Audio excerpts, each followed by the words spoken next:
do you think I'm a horrible person? She said, yeah, you are. In the most sweetest way, she was still able to hold Shayla accountable.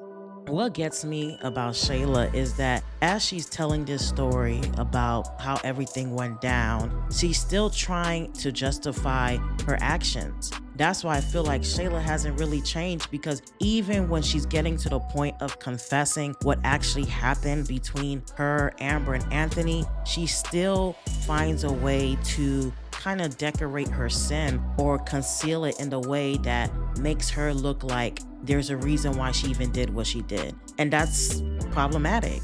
I feel like this character is still finding a way to not hold herself accountable. And the way that she confessed to her friend highlights that Shayla hasn't gotten to the point of grasping the weight of her sin.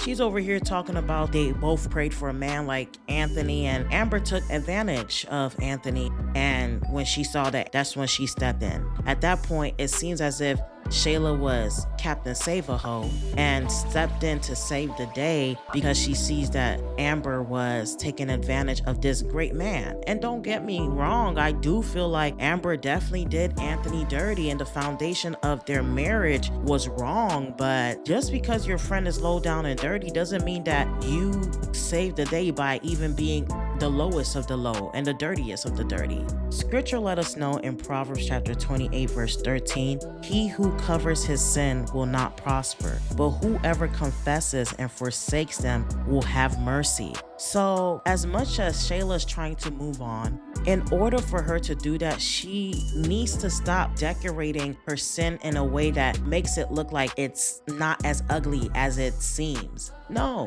what you did was actually extremely deplorable. So the only way that she can move forward is for her to get to the point where she realizes how bad it is what she did. How she's going about telling the story is not completely the truth. She's over here talking about Anthony was this dream guy, something along those lines. She didn't go deep to say that I actually was dreaming about this guy. I was actually having fantasies about this guy, and I allowed those fantasies to fester in my heart to the point where I saw that this man was drunk. So I went the extra mile to go ahead and sleep with him at the most vulnerable point, and that's how we started dealing with each other. Until Shayla gets to the point of really grasping how bad that whole situation is, unfortunately, she won't be able to move forward. At least it depends on what these writers do. But we, the viewers, will continue to remember the fact that Shayla hasn't changed for real. Anywho, I want to know you guys' thoughts below, and thank you for watching.